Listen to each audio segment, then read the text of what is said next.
Muita calma nessa hora, muita hora nessa calma. Eu sou Felipe Barbosa, um escritor apaixonado por fantasia, horror e mitologia. E para unir essas minhas três paixões, nada melhor do que falarmos sobre contos de fadas. Esse aqui é o quadro A Origem Macabra dos Contos de Fadas, onde a gente sempre vai destrinchar algum conto famoso, eu e a minha amiga Leslie do canal Todas Geek. E aí, Lê, se apresenta pro pessoal. Oi pessoal, eu sou a Leslie do Todas Geek, como o Felipe já falou. Eu tô muito feliz de estar aqui continuando essa série. Para você que não sabe, já tem o primeiro episódio falando sobre a origem macabra de Cinderela, e hoje a gente vai falar de outro tema especial. No meu canal eu falo sobre filmes, séries, música, tudo relacionado à cultura pop, e tô bem feliz aqui de unir esses conteúdos eu com o Felipe. Vai dar um vídeo bom, né, Felipe? Com certeza.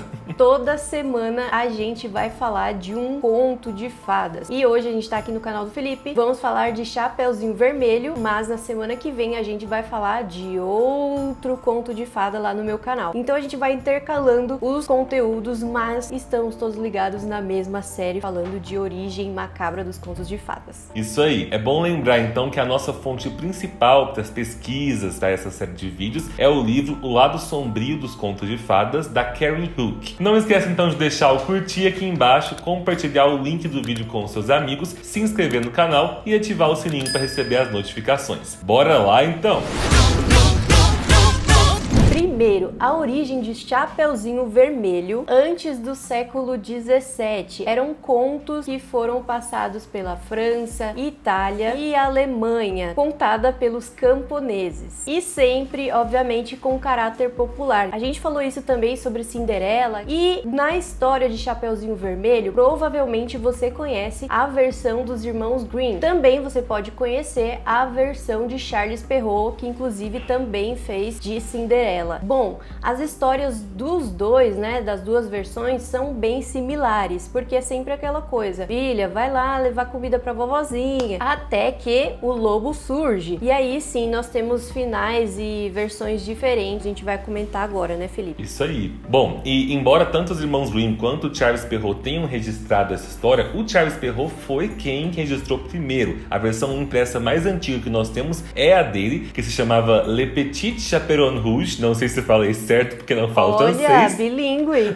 Mas enfim, esse conto foi registrado pela primeira vez no livro Contos da Mamãe Gansa. Mas a gente fica pensando aí, né? De onde que o Charles Perrault tirou essa história estranha de um lobo vestido de mulher que come criancinhas? Bem, vários pesquisadores já provaram nos últimos anos que o Charles Perrault entrou em contato com uma outra história mais antiga, que era muito popular na França, que narra acontecimentos bem parecidos e que dariam origem aí para a história da Chapeuzinho Vermelho. Esse conto se chamava A Avó. Ele começa da maneira como a gente conhece desde a infância. É a menina que leva comida lá pra vovozinha e encontra um monstro terrível no meio do caminho. Mas o que vem em seguida é um pouquinho mais bruto e bizarro. Inclusive, eu selecionei aqui uma parte pra gente ler, pra vocês verem essa bizarrice. O lobisomem chegou à casa da vovozinha e a matou. Guardou um pouco de carne dela na despensa e uma garrafa de sangue na prateleira. A menina finalmente chegou e bateu a porta. "Empurre a porta", disse o lobisomem. "Ela está presa com um balde de água." "Bom dia, vovó. Trouxe um pão quente e uma garrafa de leite para você. Coloque na despensa, minha filha, e pegue um pouco de carne que está lá e a garrafa de vinho na prateleira." Enquanto a menina comia, um gato a observava e disse: "Que vergonha! A cadela está comendo a carne e tomando o sangue da vovozinha. Tire a roupa, minha filha, e venha para a cama comigo", disse o lobisomem. "Mas onde devo colocar o avental?" "Jogue-o no fogo. Você não vai mais precisar dele." E ela perguntou onde deveria colocar todas as roupas: o corpete, o vestido, a anágua, os sapatos e as meias. E o lobisomem respondia: "Jogue no fogo. Você não vai mais precisar deles." Até aqui já tá bem bizarro, né?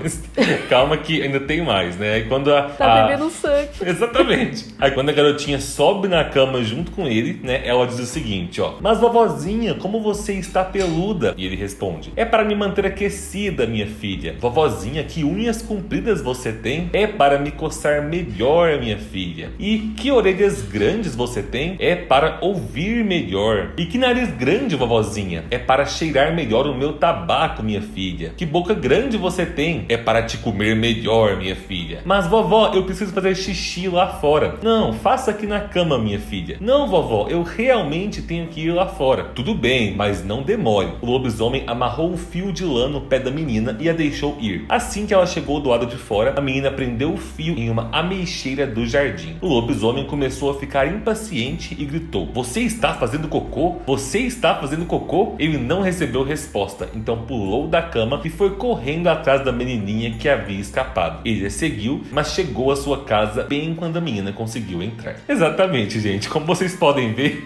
as pessoas do século XVI escreviam contos com caráter infantil um tanto bizarros, né? O que você sente ouvindo esse conto? Porque, ó, pra começo de conversa, a menina faz uma striptease pro lobo. Ela come a carne da própria avó. E bebe o sangue. Exatamente. Agora, assim, Lazy, que coisa mais bizarra é essa do lobo pedindo dela fazer xixi na cama? É uma coisa muito nada assim, a ver, um fetiche nada a ver. bizarro. E assim, são contos que foram bem romantizados depois de um tempo. E uma coisa menos bizarra, mas que é até interessante a gente ver, é que nessa versão original a gente não tinha um lobo, mas era um lobisomem. Porque naquela época tinha essa crença de que as pessoas podiam se transformar em lobisomens. A gente vai falar um pouquinho melhor disso agora já. Você já parou pra pensar do quanto o lobo ele é bem presente nas histórias de contos de fadas, e vários pesquisadores entendem que o lobo ele servia como advertência, né? A história de Chapeuzinho Vermelho tem uma moral de obediência, justamente porque na região da França existiam realmente muitos ataques de lobos. Mais uma vez, histórias de contos de fadas colocando a realidade dentro da sua ficção, da literatura, enfim. E a figura do lobo como antagonista também era comumente usado nas histórias do Esopo. Bom, e exatamente pelo fato do animal lobo ser tão comum na Europa na época, a crença popular não tinha dúvidas de que lobisomens realmente existiam. Eu tenho um vídeo aqui no canal do quadro A Origem das Mitologias que fala justamente sobre isso, eu vou deixar linkado nos cards. É importante lembrar que na Idade Média e na época da Inquisição, vários homens eram acusados de serem lobisomens, assim como mulheres eram acusadas de serem bruxas. Na maioria das vezes, esses homens não eram lobisomens óbvios, eram só homens que eram perseguidos pela igreja, mas às vezes eram realmente homens psicopatas que aderiam ao canibalismo. E muitas vezes a ideia do lobisomem estava relacionada com essa ideia de um monstro que se transformava em homem para atrair jovens garotinhas inocentes. Esse texto, A Avó, que a gente leu, foi anotado em 1860 por um folclorista chamado Attili Midden. Mas alguns estudiosos acreditam que essa é a versão que circulava na França antes do Perrault escrever a história dele. Na França, o Perrault provavelmente anotou esse enredo que ele tinha ouvido em algum momento da vida, só que ele alterou algumas coisas. Ele evitou, por exemplo, chamar Chapeuzinho Vermelho de cadela, cortou toda a parte ali do cocô, xixi, os fluidos corporais que tinham na história. Muito bom, né? Menos traumatizante.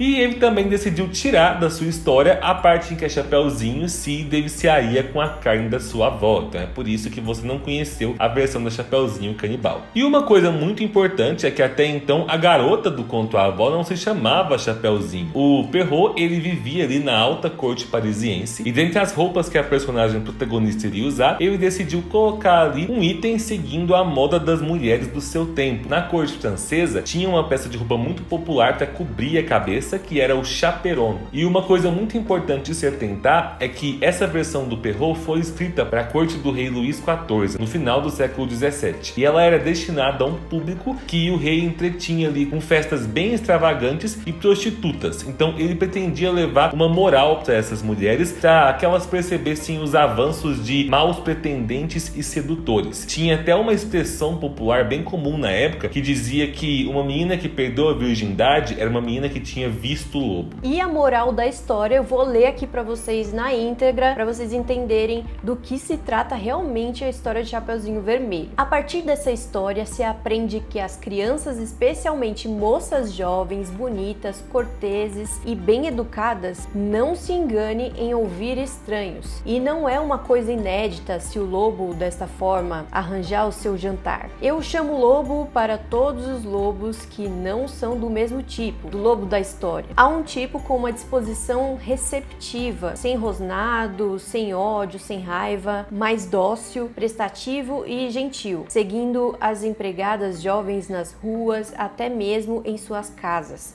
Ai de quem não sabe que esses lobos gentis são de todas as criaturas como as mais perigosas. Moralzona, né? Uma grande moral. Tomem cuidado, viu, meninas? E vocês viram que essa moral é uma moral bem conservadora. É o estilo de Charles Perrault, né? Que ele era um cara realmente bem conservador e ditava meio que algumas coisas como que as mulheres deveriam se comportar. Diferente, né, da nossa época que, assim, a gente tem que sair do jeito que a gente quiser, né? Com certeza. É importante a gente lembrar que hoje em dia nós já entendemos que um discurso que fala assim, a culpa é da vítima que se comportou mal, tava provocando o lobo, é um discurso completamente errado. Já na época do Charles Perrault, esse era o discurso que predominava. Não tinha movimento feminista na época, apesar de terem algumas ideias entre a corte lá, de mulheres que já questionavam casamentos arranjados, que já questionavam suas liberdades e tudo mais, e o Perrault era contra esses pensamentos. Então é por isso que ele não só faz aqui uma história onde a menina que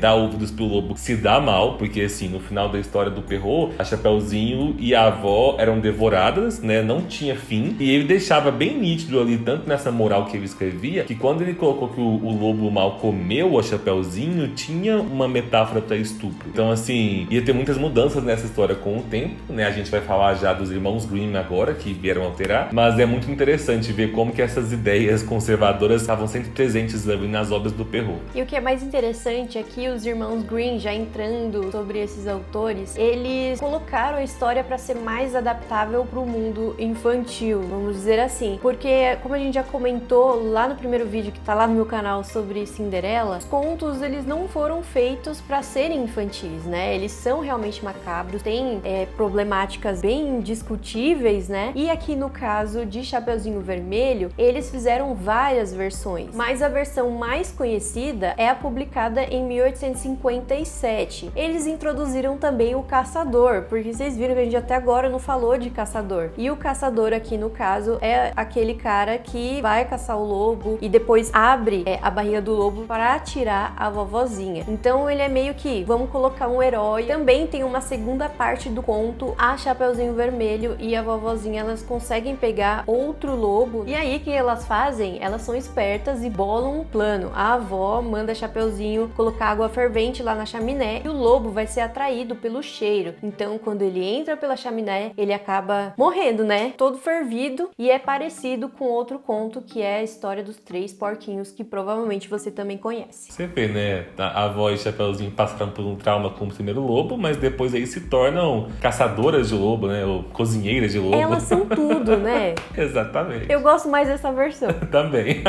Irmãos Grimm tentando traumatizar menos a gente, né? Bom, é muito importante notar que em cada personagem dessa história, então, como ela chegou até nós, tem ali uma simbologia, um significado oculto por trás de tudo. E foi tudo ressignificado e atualizado até os dias de hoje. Então, a figura do lobo mau, por mais que ela tenha mudado, ela representa até hoje a selvageria e também o mundo sexual, né? Que é algo que a mãe da Chapeuzinho tinha medo que ela passasse nessa transição ali da infância para a vida adulta. A vovó que foi devorada representa essa passagem do antigo para a nova fase da vida da menina, que agora ela não seria mais a mesma. Isso é uma coisa comum em várias culturas antigas, entender que a garota que vai se tornar mulher, ela precisa deixar o seu passado, precisa deixar as pessoas mais velhas para trás, a assumir aquele posto de mulher adulta. E a Chapeuzinho é exatamente a ingenuidade das jovens garotas que acabam sendo corrompidas pela maldade do mundo. Inclusive tem até uma questão que pro Charles Perrault lá atrás, a cor do Chapeuzinho dela ser vermelho estava relacionado com a primeira menstruação, por isso que temos essa cor vermelha aí no Chapeuzinho. Todos esses conceitos foram atualizados e remodelados, principalmente no século XX, quando tivemos muitas novas versões sendo escritas e traduzidas, e especialmente com um pouquinho de análise freudiana e várias desconstruções que viriam aí com a crítica feminista. No Brasil, uma coisa que é muito interessante é que o conto chegou aqui relacionado com duas músicas de sucesso do cantor Braguinha, que foram feitas especialmente para essa história, que é o Pela estrada fora eu vou bem sozinha, levar esses doces para a vovozinha. E a música do Lobo Mal também, que é aquela: eu sou lobo mal, lobo mal, lobo mal, pego as criancinhas pra fazer mingau. E a letra das músicas, então, reforçava bastante essa ideia da menina inocente indefesa e do lobo como um predador cruel que come as criancinhas. Cara, é muito legal a gente falar sobre essas referências pop, porque a gente tem muitas variações de contos de fadas. Inclusive agora acho muito válido a gente indicar histórias audiovisuais que mostrem também versões de Chapeuzinho Vermelho. Primeiro a gente deixa de indicação aqui pra vocês um filme que foi lançado em 1984, que é mais conhecido pelo seu título em inglês, The Company of Wolves, mas em português tem quase o mesmo título, A Companhia dos Lobos. Ele retrata a maturidade da mulher e a vida sexual dela numa metáfora no conto de Chapeuzinho Vermelho. No filme a gente tem a personagem Rosalind, que é uma jovem aldeã bem ingênua que escuta da sua avó histórias sobre os terríveis lobos que vivem na floresta. Só que esses lobos se disfarçam de homens para seduzir e devorar garotinhas. Então tem uma pegada aí com lobisomens que quem gosta desse tipo de história vai gostar. E a outra indicação também, eu fiquei chocada, porque já tem 10 anos esse filme, porque em março de 2011 foi lançado A Garota da Capa Vermelha. Com a mesma diretora de Crepúsculo, a Catherine, o filme conta a história de uma outra versão de Chapeuzinho Vermelho, que é interpretado pela Amanda Seyfried. Nessa versão, a Valerie, que é a protagonista, ela precisa escolher se ela vai realmente casar, fazer esse casamento arranjado, né, da época, ela mora num pequeno vilarejo, ou se ela vai fazer um plano para fugir com seu amor de infância. E aí no filme rola aquele mistério, né, dela tentar descobrir quem que é o lobo. É engraçado a gente ver que pra um filme que na época se inspirou tanto numa vibe Crepúsculo, ele tava ao mesmo tempo se inspirando em questões que vinham lá do Charles Perrault, né, porque é bem isso aí que ele colocava na moral dele, de que o lobisomem era um homem que tava tentando seduzir a mulher.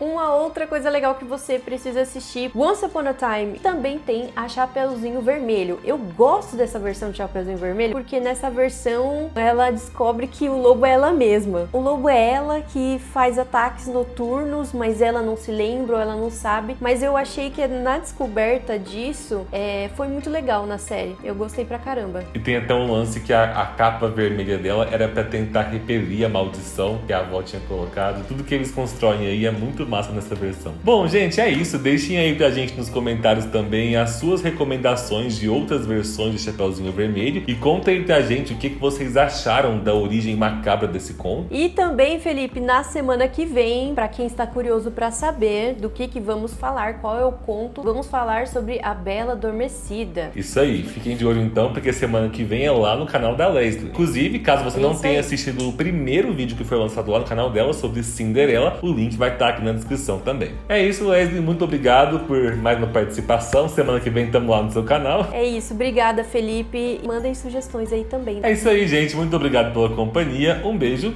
e tchau!